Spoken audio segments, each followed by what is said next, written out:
মূল ভাগৱত সংস্কৃত 12টা স্কন্ধ 335টা অধ্যায় 5,96,000 শব্দ 10টা লক্ষণ অত্র স্বর্গ বিসর্গ স্থানম পোষণম উদয় মনন্তর এস অনুকথা নিরোধ মুক্তি আশ্রয় 2:1 দ্বিতীয় স্কন্ধ 10ম অধ্যায় প্ৰথম শ্লোক ভাগৱত 10টা লক্ষণৰ কথা কৈছে তৃতীয়ৰ পৰা আৰম্ভ হৈছে দ্বাদশলৈকে তৃতীয় স্কন্ধত কৈছে স্বৰ্গ স্বৰ্গ মানে সৃষ্টি আদি সৃষ্টি প্ৰলয়ৰ পাছত কেনেকৈ এই কোটি কোটি ব্ৰহ্মাণ্ডৰ সৃজন হ'ল এই বিষয়ে আহিছে স্বৰ্গ বিসৰ্গ ব্ৰহ্ম আদি দেৱসকলৰ পৰা কেনেকৈ সৃষ্টি বিস্তাৰ হৈছে বিসৰ্গ সেকেন্ডাৰী সৃষ্টি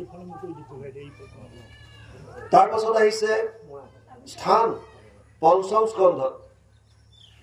স্কন্ধত আপোনালোকে জ্যোতিষ শাস্ত্ৰ বিভিন্ন গ্ৰহ নক্ষত্ৰ খগোল ভূগোল নৰকৰ বৰ্ণনা এইবিলাক বহুত পাব না ষষ্ঠ স্কন্ধত পোষণ কেনেকৈ প্ৰভু ভগৱন্তই জীৱসমূহক পোষণ কৰে অজামিল উপাখ্যান বৃত্তাসুৰ বধ চিত্ৰকেতু উপাখ্যান এইবিলাকত পাব সপ্তম স্কন্ধ উতি লক্ষণ হৈছে উতি মানে বাসনা 3 ধৰণৰ বাসনা কৈছে 15টা অধ্যায়ত 5টা প্ৰথমতে কৈছে আখুৰিক বাসনা দৈবিক বাসনা আৰু মানৱীয় বাসনা দৈবিক বাসনাৰ কথা ক'বলৈ গৈ প্ৰহ্লাদ চৰিত্ৰৰ কথা আহিছে আখুৰিক বাসনাৰ কথা ক'বলৈ গৈ হিৰণ্যকশিপু হিৰণ্যক্ষৰ বিষয়ে আহিছে আৰু মানৱীয় বাসনাৰ কথা ক'বলৈ গৈ বৰ্ণাশ্ৰম ধৰ্মৰ কথা আলোচনা কৰিছে অষ্টমত আছে মনন্তৰ মনু আৰু মনু পুত্ৰসকলৰ কথা নৱম স্কন্ধ ৰাজবংশাৱলী লক্ষণ হৈছে ঈশানু সূৰ্যবংশ চন্দ্ৰবংশৰ বিভিন্ন ৰজাৰ আপোনালোকে অলপ আগতে বহুত ৰজাৰ নাম পাই গ'ল এই গোটেইখিনি বিষয়ে ডিটেইলছ পাব নৱম স্কন্ধ পঢ়িলে যিমানখিনি ৰজাৰ নাম ইয়াত আপোনালোকে উল্লেখ কৰিলে বাপজনে গোটেইখিনি সব পাব ৰাজবংশাৱলী নৱম স্কন্ধত চাব লাগিব দশমত আছে নিৰোধ ভাগৱতৰ আটাইতকৈ ডাঙৰ স্কন্ধ হৈছে দশম 335টা অধ্যায়ৰ 90টা অধ্যায় আছে 3টা ভাগ কৰিছে আদি মধ্য আৰু শেষ একাদশ স্কন্ধ মুক্তি আৰু দ্বাদশ স্কন্ধ আজি যিটো আমি এতিয়া আলোচনা কৰিম ইয়াৰ মূল লক্ষণ হৈছে আশ্ৰয় যদিও 10টা লক্ষণ ভাগৱতে কৈছে ভাগৱতৰ মূল উদ্দেশ্য কিন্তু আশ্ৰয় যিটো আজি আপোনালোকে উলিয়াইছে যিটো স্কন্ধ আলোচনালৈ উলিয়াইছে ভাগৱতৰ মূল লক্ষ্য হৈছে আশ্ৰয় এই আশ্ৰয়টো শুদ্ধ ৰূপত প্ৰতিপন্ন কৰিবৰ কাৰণে দশমৰ্থ বিশুদ্ধ্যাৰ্থম নবানি নিহলক্ষণম বৰ্ণয়ন্তি মহাত্মান শ্ৰুতেন অৰ্থেন চাঞ্জসা 2:2 দ্বিতীয় স্কন্ধ দশম অধ্যায় 2 নম্বৰ শ্লোক ভাগৱত দশম লক্ষণটো মানে আশ্ৰয়টো শুদ্ধ ৰূপত প্ৰতিপন্ন কৰিবৰ কাৰণে বাকি 9টা লক্ষণ বৰ্ণনা কৰিছে আৰু আহি আমি দ্বাদশত ওলালো লক্ষণ হৈছে আশ্ৰয় আমি আশ্ৰয় ক'ত লওঁ আৰু ইয়াত বৰ আজি সুন্দৰ এটা অধ্যায় ইতিমধ্যে আপোনালোকে পাঠ শুনিলে যিটো ধৰণী গীতা বুলি কয় বসুমতীয়ে ক্ৰন্দন কৰিছে কি বুলি যে মোৰ বুকুতে বিভিন্ন ৰজা মহাৰাজা বিলাক আহিল যিবিলাকৰ বিষয়ে জানিবৰ কাৰণে নৱম স্কন্ধ দিছে ৰাজবংশাৱলী বহুত প্ৰতাপী বীৰ বিলাক আহিল আৰু মোক পাবৰ কাৰণে যুদ্ধ বিগ্ৰহ কৰিলে মোক লাভ কৰিবৰ কাৰণে কিন্তু মই ইয়াতে থাকিলো আৰু তেওঁলোকটো নাই তেওঁলোকৰ ক্ষতি সন্ততিও পাবলৈ নাই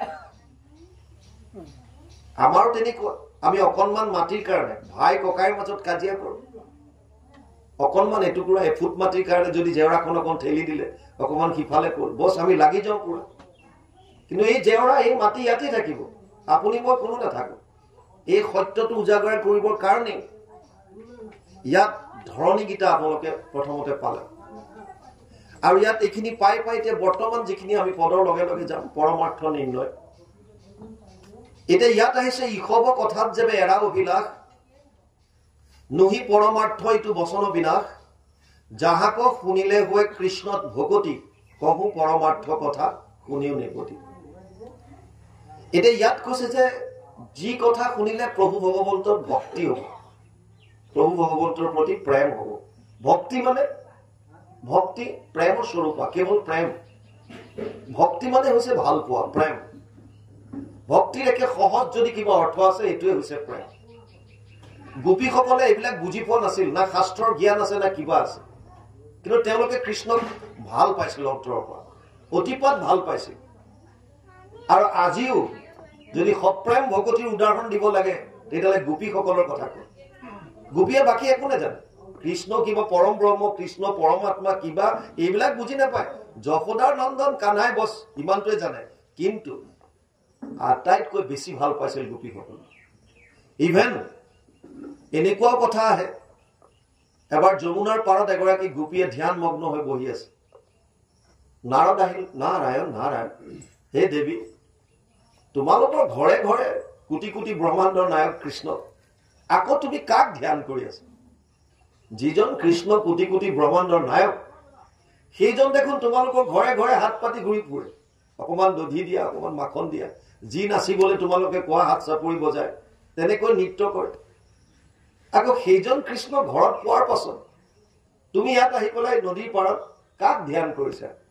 গোপীয়ে কৈছে, বছ তাৰ কথা আৰু নকবা, সিয়ে মোৰ কাৰণে কাল হৈছে, যৎকুটৰ ঘাই হৈছে সি। মই হৃদয়ৰ পৰা উলিয়াবৰ কাৰণে ধ্যান কৰিছো। এই কৃষ্ণক মোৰ হৃদয়ৰ পৰা যাতে মই উলিয়াব পাৰো সেইটো কাৰণেহে ধ্যান কৰিছো। নাৰদ অবাক, যিজনক পাবৰ কাৰণে ডাঙৰ ডাঙৰ ঋষি মুনিসকলে হাজাৰ হাজাৰ বছৰ তপ কৰে, যাৰ দৰ্শন মাত্ৰ পাবলৈ, আৰু এইজনী গোপীয়ে কৈছে যে মই তাক হৃদয়ৰ পৰা উলিয়াব বিচাৰিছো, মানে মোক অহৰহ দৰ্শন দিয়ে অশান্তি কৰি দিছে। কি কৰে? ৰাতিপুৱা যেতিয়া মই গাখীৰ খিৰাও, গাখীৰ খিৰাওতে এই কৃষ্ণ আহি পেলাই মুখখন মেলি পেলাই মোৰ ওচৰত বহি কয় যে মোৰ বিৰাট পিয়াহ লাগিছে, মোক ডাইৰেক্ট তুমি গাখীৰ মুখত দিয়া। আৰু মই বাল্টিত নিখিৰাই তাৰ মুখত মই গাখীৰ দি থাকো। শাহু বুঢ়ী আহি মোক গালি পাৰে, মৰ্তি কৰিছ কি? তো গাখীৰ চব মাটিত পেলাইছ। মই কৈছো, ক'ত মাটিত পেলাইছো? মইতো কৃষ্ণৰ মুখত দি আছো, আৰু ঘূৰি চাও কৃষ্ণ নাই, গোটেই গাখীৰ মাটি।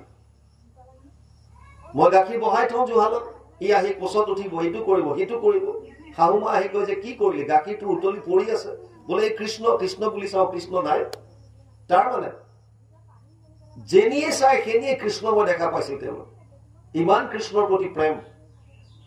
আপুনি যাক আটাইতকৈ ভাল পায় তাৰ কথা দিনটোত বেছিভাগ আপোনালোকৰ মনলৈ আহে।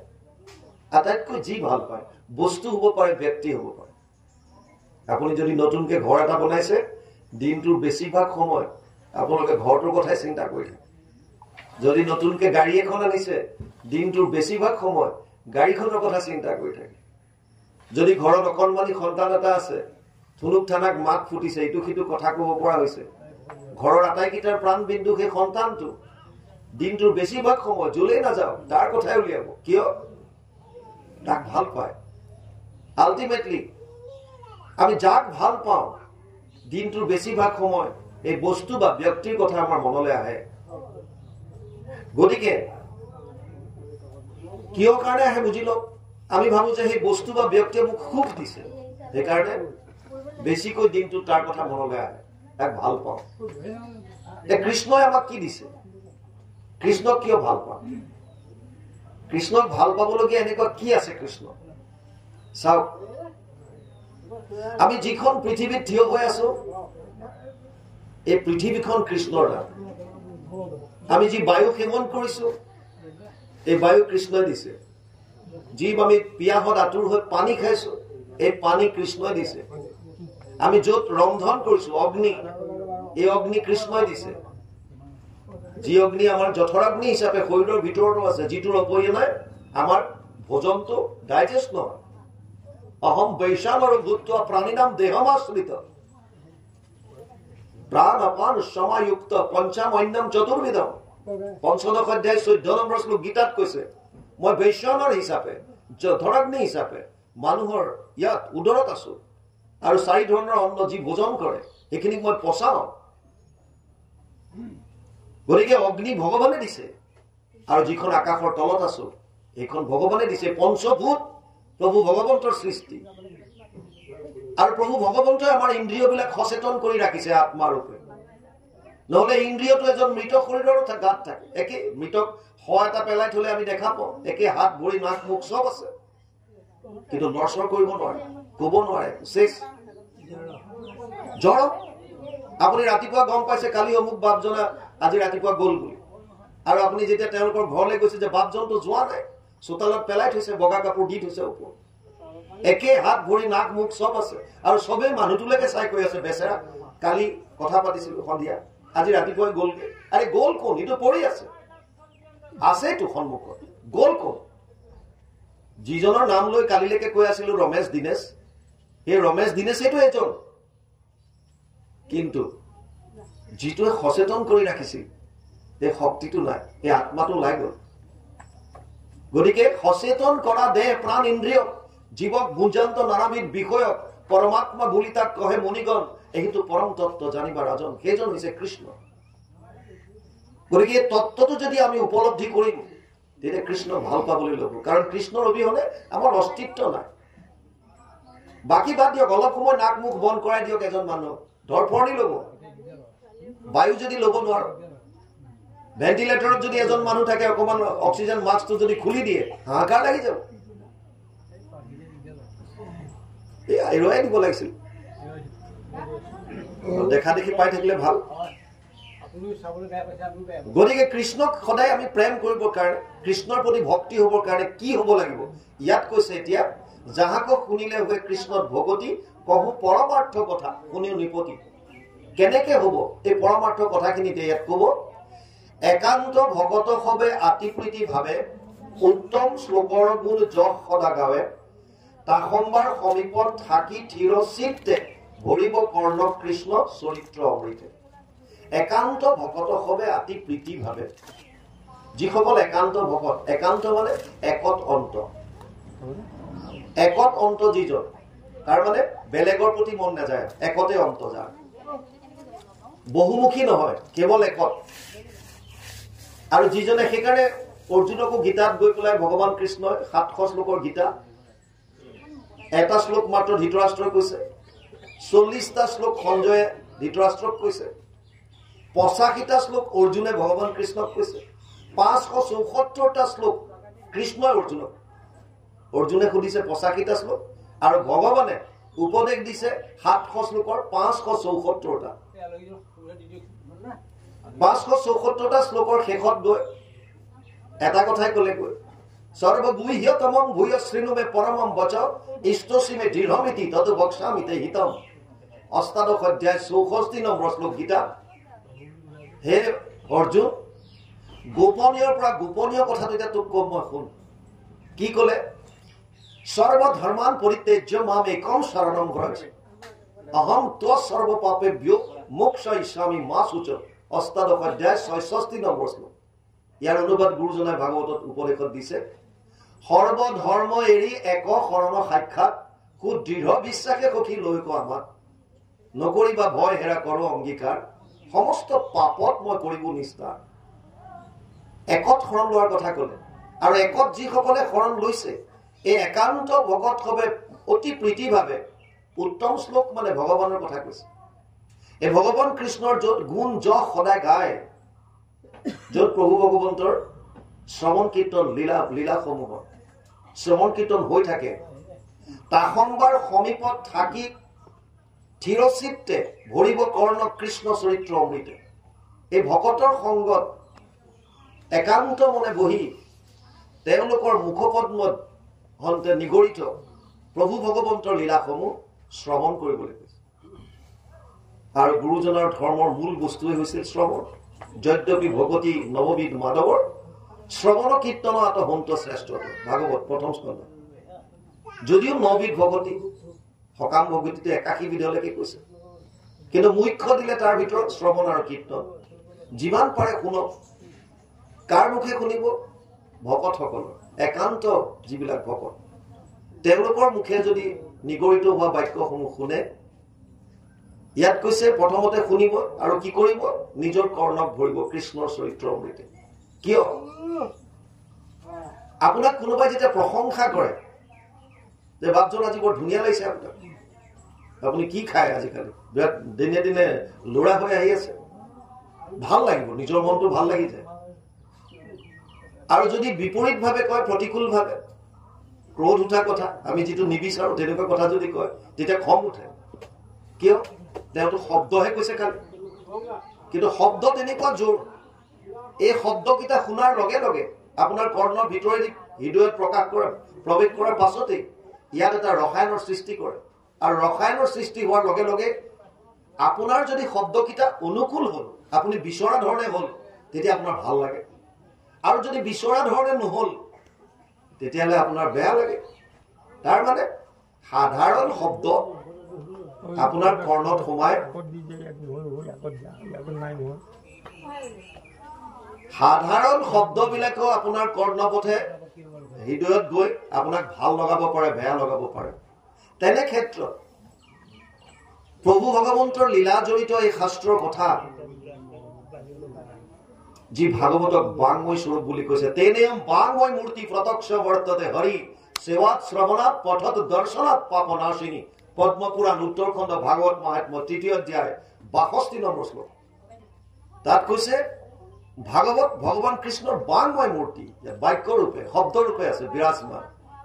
গতিকে প্ৰতিটো শব্দ কৃষ্ণৰূপী শব্দ যেতিয়া কৰ্ণত প্ৰৱেশ কৰিব, মহাপুৰুষ মাধৱদেৱৰ ভাষাৰে কৰ্ণপথে ভকতৰ হিয়াত প্ৰৱেশী হৰি দুৰ্বাসনা হৰে সমস্ত জলৰ যতেক মল যেহেন শৰৎকালে স্বভাৱতে নিৰ্মল কৰ। নিৰ্মল কৰি পেলাব আপোনাৰ হৃদয়, যিমান মলিনতা আছে, যিমান কপটতা আছে, ধুই নিকা কৰি পেলাব। সেইকাৰণে প্ৰথম কথা এতিয়া ইয়াত কৈছে, এতিয়া কি কৰিব লাগিব? একান্ত ভকত সবে আতি প্ৰীতি ভাৱে উত্তম শ্লোকৰ গুণ যশ সদা গাৱে, তাসম্বাৰ সমীপত থাকি থিৰ চিত্তে। লতৰ পতৰ নহয়, ধীৰ চিত্ত মানে একাগ্ৰ ভাৱে, একচিত্তে মানে এক মনে, মনটো যাতে বেলেগত নাযায়। আপুনি কায়িক ভাৱে ইয়াত বহি আছে, কিন্তু আপোনাৰ মনটো বাহিৰত ঘূৰি ফুৰিছে, তাৰ পৰা একো লাভ নাই। এনে ভকত হিচাপে কব, শ্ৰোতা হিচাপে মানুহে কব, কিন্তু যদি একচিত্তে যদি শ্ৰৱণ কৰে, আপুনি কিমান শুনিছে সেইটো ডাঙৰ কথা নহয়। বহুত শুনিব নালাগে, শ্লোকাৰ্থম শ্লোকপদম শ্ৰীমদ ভাগৱত উদ্ভৱম, অকণমানে শুনক। কিন্তু যদি একচিত্তে এক মনে যদি আমি শুনো, অকণমান শ্ৰৱণে আপোনাক বহুখিনি দিব পাৰে। ইয়ালৈকে কয় শাস্ত্ৰই যে আপুনি স্বয়ং ভগৱানক দৰ্শন পাব পৰা ক্ষমতা আছে, যদি একচিত্তে আপুনি শ্ৰৱণ কৰিব পাৰে। থিৰ চিত্তে যদি, একান্ত চিত্তে যদি আমি শ্ৰৱণ কৰোঁ অকণমান সময়, তাৰ পৰা আমি পৰম লাভ কৰিব পাৰিম। সেইকাৰণে ইয়াত কৈছে বৰ সুন্দৰ কথা, যিসকল একান্ত ভকত সবে আতি প্ৰীতি ভাৱে উত্তম শ্লোকৰ গুণ যশ যথা গাৱে। উত্তম শ্লোক মানে ভগৱানৰ কৃষ্ণৰ। তাসম্বাৰ সমীপত থাকি থিৰ চিত্তে, তেওঁলোকৰ সমীপত ওচৰত বহি লৈ থিৰ চিত্তে ভৰিব কৰ্ণ কৃষ্ণ চৰিত্ৰ অমৃতে। যিমান পাৰে কৃষ্ণৰ চৰিত্ৰসমূহে কৰ্ণ ভৰিব, মানে শ্ৰৱণ কৰিব। প্ৰতিনিতে সততে শুনিয় কৃষ্ণ যশ, উপজীৱে তেৱেশে কৃষ্ণত প্ৰেমৰ ৰস। পৰম নিৰ্মম হৈবে কৃষ্ণত ভকতি, কৈলো পৰমাৰ্থ তত তোমাক নিপতি। যেতিয়া আমি কৃষ্ণৰ যশ সদায় শুনিম, কৃষ্ণৰ যশত এনেকুৱা কি আছে? আমাৰ বিলাক লীলা শুনিলে কি হ'ব? আমি যে কৰি থাকো গাঁৱৰ গ্ৰাম্য বিলাক, অমুকে অমুক কৰিলে, তমুকে তমুক কৰিলে, যাত আমাৰ ইণ্টাৰেষ্টটো বেছি, যিবিলাক কথা শুনা, আজি অমুকৰ ঘৰলৈ কোন আহিছিল, তমুকৰ ঘৰলৈ কি আহিছিল, ই কৈ কি কৰিলে, এইবিলাকতে আমাৰ ইণ্টাৰেষ্ট। গ্ৰাম্য কথা, কৃষ্ণৰ কথা আৰু গ্ৰাম্য কথাৰ মাজত পাৰ্থক্য কি? অৰ্জুনক কৈছে গীতা, জন্ম কৰ্ম চমে দিব্যম এবং যো ব্যক্তি তত্ত্বতঃ ত্যক্ত্বা দেহ পুনৰ্জন্ম নেতি মামেতি পাণ্ডৱ। ৪ৰ্থ অধ্যায় ৯ নম্বৰ শ্লোক গীতা। হে অৰ্জুন, মোৰ জন্ম কৰ্মবিলাক চব দিব্য। সেইকাৰণে প্ৰভু ভগৱন্তৰ লীলাসমূহ আমাৰ দৰে নহয়, সেয়া হৈছে দিব্য। যদি আমি শ্ৰৱণ কৰো, যদি আমি কীৰ্তন কৰো, তাৰ পৰা আমাৰ পৰম আনন্দ হৃদয়ত আমি লাভ কৰিব পাৰিম। বাকী যিমান বিলাক আছে সংসাৰৰ মেটেৰিয়েলিষ্টিক ভোগবাদী, এইবিলাকে আমাক সেইটো আনন্দ দিব নোৱাৰে। সেইকাৰণে বাৰে বাৰে কৃষ্ণৰ যশ শ্ৰৱণ কৰিবলৈ কৈছে, যিমান পাৰো শুনিবলৈ দিছে। আৰু যিটো কথা আপুনি শ্ৰৱণ কৰে তাৰ প্ৰভাৱ আপোনাৰ ওপৰত পৰে। আপুনি যিমান বিলাক কথা শুনিছে, যিমান অধ্যয়ন কৰিছে, যদি সেইখিনি দিব্য হ'ল, তেতিয়াহ'লে সেই কথাবিলাকে আপোনাৰ হৃদয়ত প্ৰভাৱ বিস্তাৰ কৰিব। তাৰ পৰা আপোনাৰ লাভ হ'ব, পৰম আনন্দ আপুনি লাভ কৰিব পাৰিব। সেইকাৰণে ইয়াত কৈছে প্ৰতিনিতে সততে শুনিব কৃষ্ণ যশ উপজীৱে তেৱেহে কৃষ্ণত প্ৰেমৰ যেতিয়া আমি শুনি কৃষ্ণৰ লীলাবিলাক গম পাম তেওঁ কিমান ভকত বৎসল তেওঁ কিমান কৃপাৰ সাগৰ তেওঁ কিমান কৃপা নিধি তেওঁ ভকতৰ কিমান অধীন এই কথাবিলাক যেতিয়া আমি গম পাম যিজন কৃষ্ণই তেওঁক মাৰিবলৈ অহা পুতনাক মাতৃৰ গতি প্ৰদান কৰিছে অহো বকিয়ম স্তনকালকুতম জিজ্ঞাংসয় পয় ইয়াদাপিয় সাধবী লেভে গতিম ধাত্ৰী উচিতম ততো অন্যম কম वा দয়ালুম শৰণম প্ৰজেমা পুতনা ৰাক্ষসী যাক মাৰিবাক বুলি কালকুত বিহস্তন মুখে দিলা তুলি তভু মুখ্য দিলা আৰু কি কইব কথাক হেন কৃষ্ণ নিধিবিনে ভজিবা কাহা কাক ভজন কৰিব এনেকৈ কৃষ্ণক বাদ দি যিজন কৃষ্ণই তেওঁক মাৰিবলৈ অহা পুতনাক মাতৃৰ গতি প্ৰদান কৰিছে বাকিটো বাদ দিয়ক মাতৃৰ গতি প্ৰদান কৰিছে কৃষ্ণৰ হাতত যিমান বিলাক অসুৰ মৰিছে সবে পৰম গতি লাভ কৰিছে গতিকে সেইজন ঈশ্বৰক বাদ দি ইমান কৃপাৰ সাগৰ কৃপা সিন্ধু গুণ সিন্ধু সেইজনক বাদ দি আমি কাৰ ওচৰত আৰু আশ্ৰয় লওঁ ইয়াত আশ্ৰয়ৰ মূল কথা মূল ঘটনাটো হৈছে দ্বাদশ স্কন্ধৰ আশ্ৰয় শৰণ ক'ত ল'ম আজি মানুহ বিভ্ৰান্তিত ভুগি আছে ক'ত ল'ম শৰণ কোনোবা ফালে গৈছে কোনোবা ফালে গৈছে কোনোবা ফালে গৈছে কোনোবাই কৈ আছে অমুকত যা কোনোবাই কৈছে তমুকত যা ডেইলি নতুন নতুন দেৱতা ভগৱানৰ সৃষ্টি কৰি আছে মানুহে নতুন শুনি থাকিব আপুনি আজিকালি সোশ্যাল মিডিয়াৰ ক'ত কিমান নতুন ভগৱান স্বজন হৈ আছে ঠিক নাই কাৰ কথা শুনিব কাক মানিব অৰ্জুনক কৈছে গীতাত ভগৱান কৃষ্ণ নিজৰ সখা হোৱাৰ পাছতো কৈছে হে অৰ্জুন তস্মাৎ শাস্ত্ৰম প্ৰমাণম তে কাৰ্য ব্যৱস্থিত জ্ঞাত শাস্ত্ৰ বিধান উত্তম কৰ্ম কৰ তুমি হৰ হসি হস্তাদশ অধ্যায় 24 নম্বৰ শ্লোক গীতা হে অৰ্জুন তই কৰা নকৰা কাৰ্য অকাৰ্যৰ ক্ষেত্ৰত শাস্ত্ৰ প্ৰমাণ কৰ শাস্ত্ৰ কোন শাস্ত্ৰ মানে শাস্ত্ৰও বহুত আছে শাস্ত্ৰ বহুত থাকিলেও আমি শাস্ত্ৰৰ উত্তম কি বুলি কওঁ শাস্ত্ৰৰ উত্তম সবেই জানো বৰ সুন্দৰ কথা শাস্ত্ৰৰ উত্তম গীতা ভাগৱত বুলি জানো গীতা ভাগৱতে যিটো কৈছে এইটো মানক বাকি কাৰো কথা মানিব নালাগে ৰন্তু হয়কে কি কৈছে কোনোবাই কি কৈছে বাদ দিয়ক গীতা ভাগৱতে কি কৈছে সেইটো মান কীৰ্তনটো ভাগৱতৰ তত্ত্ব গুৰুজনে কীৰ্তনখন সৰুকে আনি তাত থলে যেনেকে দশমৰ পৰা আনি পেলাই গুণমালা ভাগ দিলে হাতী মাৰি বুৰুকাত ভৰোৱাৰ দৰে কীৰ্তন ভাগৱতৰ বস্তু কীৰ্তন দশম বা ঘোষা ৰত্নাৱলী এই সব কৃষ্ণৰ গুণ জপে হয় হয়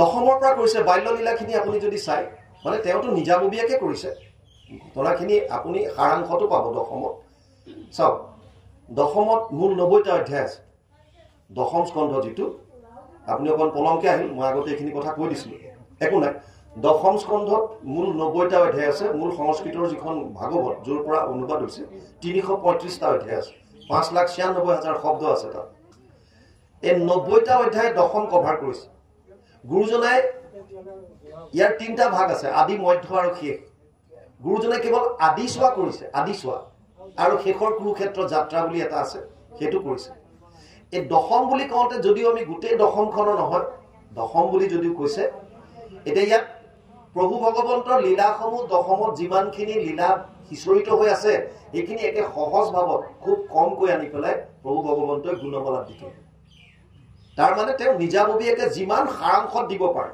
এই কথাখিনি দি থৈ গৈছে যাতে বিস্তৃত কৰিব পাৰে আজিকালি যেনেকে ব্ৰহ্মাদেৱে 555টা সূত্ৰ লিখিছিল ব্ৰহ্মসূত্ৰ যিটো তিনিটা প্ৰস্থানৰ এটা প্ৰস্থান ন্যায় প্ৰস্থান বুলি কয় আমাৰ সনাতন ধৰ্মৰ প্ৰমাণৰ কাৰণে তিনিটা প্ৰস্থান শব্দৰ তাৰ ন্যায় প্ৰস্থানত 555টা সূত্ৰ মাত্ৰ লিখিছে সূত্ৰবিলাক কেনেকুৱা কেৱল অকণমান থাকে জন্মাদস্য ইয়ত এটা সূত্ৰ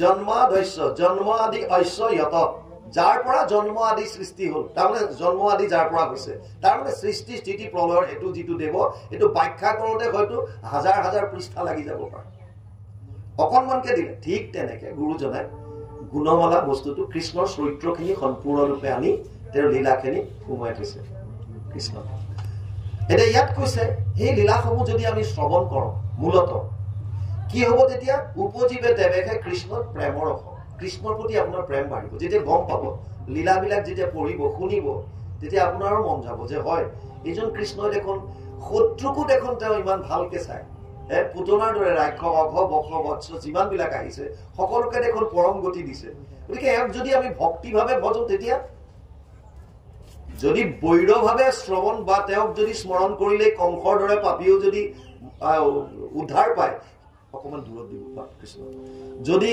যদি শিশুপালৰ দৰে যদি পাতকীও যদি পৰম গতি লাভ কৰিব পাৰে তেতিয়াহ'লে যদি আপুনি প্ৰেমভাৱে যদি ভক্তি কৰে তেওঁ সেইকাৰণে ইয়াত লিখিছে যদি আমি কৃষ্ণৰ চৰিত্ৰ প্ৰতিনিতে যদি আমি শুনো সততে শুনিও কৃষ্ণ যশ উপজীৱে তেৱেহে কৃষ্ণ প্ৰেমৰ ৰস তেতিয়া কি হ'ব পৰম নিৰ্মল হবে কৃষ্ণত ভগতি আৰু কৈলো পৰমাৰ্থ তত্ত্ব তোমাৰ নিপতি তেতিয়া কি হ'ব বুলি কৈছে পৰম নিৰ্মল হবে কৃষ্ণত ভক্তি আপোনাৰ যিটো কৃষ্ণৰ প্ৰতি ভক্তি আছে নিৰ্মল হ'ব মানে তাত কোনো স্বাৰ্থ নাথাকিব নিষ্কাম হ'ব কোনো ধৰণৰ কথা নাই অৰ্জুনক কৈছে মোৰ ওচৰলৈ 4 ধৰণৰ ভকত আহে চতুৰ্বিধা ভজতে মাম জনা সুকৃতিন অৰ্জুন আৰ্ত জিজ্ঞাসু অৰ্থাৰ্থী জ্ঞানী চ ভৰতৰ সব সপ্তম অধ্যায় 16 নম্বৰ শ্লোক গীতা এই অৰ্জুন মোৰ ওচৰলৈ 4 ধৰণৰ ভকত আহে এবিধ হৈছে আৰ্ত মানে বিপদত যেনে গজেন্দ্ৰ উপাখ্যান আমি পঢ়ো গজেন্দ্ৰ উপাখ্যানত কি হৈছে গ্ৰাহে যেতিয়া ভৰিত ধৰি টানি নিলে প্ৰথমতেতো গজেন্দ্ৰ নিজৰ বলৰ ওপৰত বিৰাট এটা বিশ্বাস আছে এইটো কোন বস্তু আহিল লঠিয়াই দিব বিচাৰিছে কিন্তু গ্ৰাহে নেৰা হ'ল শেষত ভাবিছিলে মোৰ যিবিলাক পত্নী পুত্ৰ আছে হাতী যিমানবিলাক দল আছে সিহঁতে মোক বচাব সবে ফালৰি কাটি দিলে চাই আপুনি যেতিয়া বিপদত পৰিব আপোনাৰ মিতিৰ কুটুম কোনো নাই সব আঁতৰি দিব আপোনাৰ যেতিয়া ধন সম্পত্তি পাৱাৰ থাকিব তেতিয়া আপোনাৰ ওচৰত বহুত আগে পিছে মানুহ পাব বুজি পালে নে আপোনাক নিজৰ কৰা মানুহ তেতিয়া বুজি পাব যেতিয়া আপুনি ভগৱানে নকৰক যেতিয়া আপোনাৰ জীৱনত সংঘাত আহিব বিপদ আহিব সেই সময়ত আপুনি গম পাব যে মোৰ প্ৰকৃততে আপোন কোন বুজি পাইছে বাকিবিলাক সব সুবিধাবাদী যাকে নকক আপুনি পুত্ৰ পৰিবাৰ যত যিমান নকক কিয় যেতিয়া বিপদত আপোনাক যেতিয়া দৰকাৰ হয় বেলেগৰ প্ৰয়োজন হয় সেই সময়ত যিজন আপোনাৰ কাষত থিয় দিলে সেইজনহে আপোনাৰ বাকি সব স্বাৰ্থ গজেন্দ্ৰই ভাবিছিল মোৰ ইমানবিলাক পৰিয়াল যাৰ কাৰণে মই বিৰাট পাৱাৰত আছিলো ইমানক মই খুৱাই বুৱাই আছো কিন্তু যেতিয়া গ্ৰাহে টানি নিলে সব এটা এটাকে চাইড হৈ গ'ল একদম অবক হৈ গ'ল সেইজন বলি যিফালে গ'লে জীৱ জন্তু সব পলাই পত্ৰম দিয়ে গোটেই ভাঙি চিঙি চুৰমাৰ কৰি যায় সেইজন হাতীৰ অৱস্থা নাই কিয়া শেষত গৈ উপায়ন্তৰ হৈ যেতিয়া আপুনি একো নোৱাৰা হ'ব কোনোফালে উপায় নাই আপোনাৰ সব বল বুদ্ধি বিক্ৰম সব শেষ তেতিয়া কেৱল মাত্ৰ এটাই আশ্ৰয় থাকি যায় আৰু সেইটোৱে হৈছে কৃষ্ণৰ নাম তেতিয়া উপায়ন্তৰ মৃত্যু সজ্জাত যেতিয়া পৰি থাকে কোনোবা এজন তেতিয়া গাঁৱৰ 2-4 জন যোৱাৰ পাছত কি কয় উপায় কৃষ্ণ নাম ল কনে নকওঁ আমি বা বহুতে কয় পাঠ একাধ্যায় পঢ়ি দে পাঠ একাধ্যায় পঢ়ি দে কীৰ্তন পাঠ কৰি দে ঘোষাখন পঢ়ি দে গীতা পাঠ কৰ ভাগৱত পাঠ কৰ কিয় কয় মানে কৃষ্ণৰ নামৰ বিনে গতি নাই কলি যুগত কলৌ দোষ নিধে ৰাজন অস্তি এক মহান গুণ কীৰ্তনাদেৱ কৃষ্ণস্য মুক্ত সংগ পৰম ব্ৰজেত 12:51 দ্বাদশ স্কন্ধ 3য় অধ্যায় 51 নম্বৰ শ্লোক ভাগৱত অনুবাদ কৰিছে মহাপুৰুষ মাধৱদেৱে দোষৰ সাগৰ কলি তাকো পৰীক্ষিত ৰাজা গুণ দেখি কৰিলা ৰক্ষণ অন্ত্যজাতি পাতকীও কলি তৰয় সুখে মুখে কৰি কৃষ্ণৰ কীৰ্তন কেৱল মাত্ৰ কৃষ্ণৰ নাম ললে আপুনি পৰম গতি লাভ কৰিব পাৰে ইয়াতকে সুবিধা আৰু কি দিও ইয়াতকে সুবিধা আৰু কি লাগে কেৱল নাম ললে পাৰ পাব পাৰে কৃষ্ণৰ নাম এতিয়া আৰ্ত গজেন্দ্ৰ প্ৰথমতে ভাবিছিলে বল বিক্ৰম যথেষ্ট আছে সবে সহায় কৰিব কিন্তু শেষত কোনো নাহিল শেষ মুহূৰ্তত কি কৰিলে যি পালে ওচৰতে পদুম ফুলে পায় ত্ৰাহি হৰি বুলি উঠাই দিলে আৰু লগে লগে প্ৰভু ভগৱন্ত গৰুড়ত উঠি আহি গ'ল আৰু ৰক্ষা কৰিলে ইয়াৰ লগতে এটা ইণ্টাৰেষ্টিং কথা বুজি লওক গজেন্দ্ৰই বাৰু ঈশ্বৰত শৰণ লোৱাৰ কাৰণে মুক্তি পালে পাৰিষদী তনু হৈ বৈকুণ্ঠলৈ গুচি গ'ল গ্ৰাহটোৱে কি কৰিল গ্ৰাহটোৱে মুক্তি কেনেকে পালে গ্ৰাহটোতো সাপৰ পৰা পৰিত্ৰাণ পালে, গ্ৰাহটোৱেতো কৃষ্ণৰ নাম লোৱা নাছিল।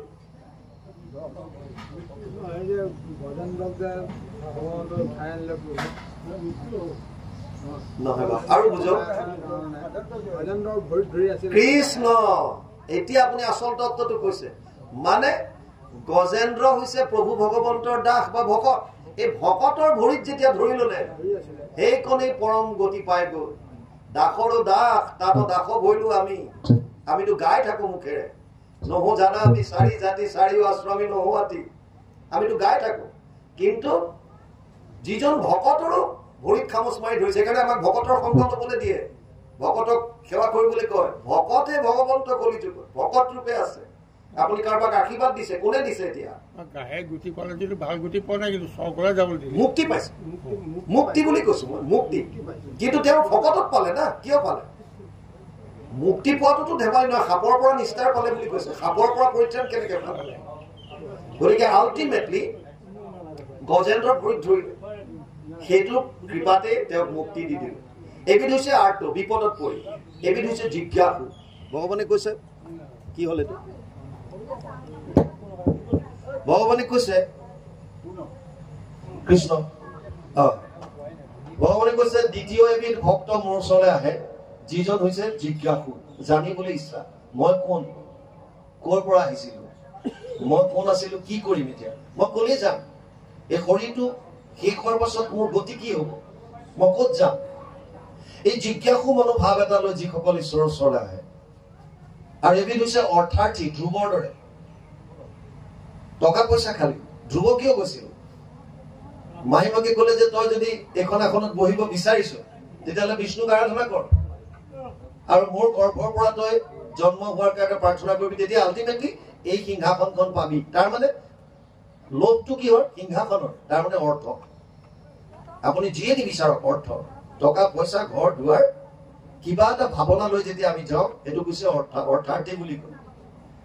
আৰু চতুৰ্থ যিবিধ আছে ভকত, সেইবিধক কৈছে জ্ঞানী, যিসকলে জানে যে মানুহৰ জন্ম পাইছো যেতিয়া, কৃষ্ণক যদি আমি ভজন নকৰো তেতিয়াহ'লে মনুষ্য শৰীৰ পায়া যিটো নৰগণ, নকৰে যদি সিটো শ্ৰৱণ কীৰ্তন, বিফলে জনম গৈলা ভৈলা সৰ্বনাশ, জীৱন্ততে মৰা সিটো ভাতিৰ নিশ্বাস।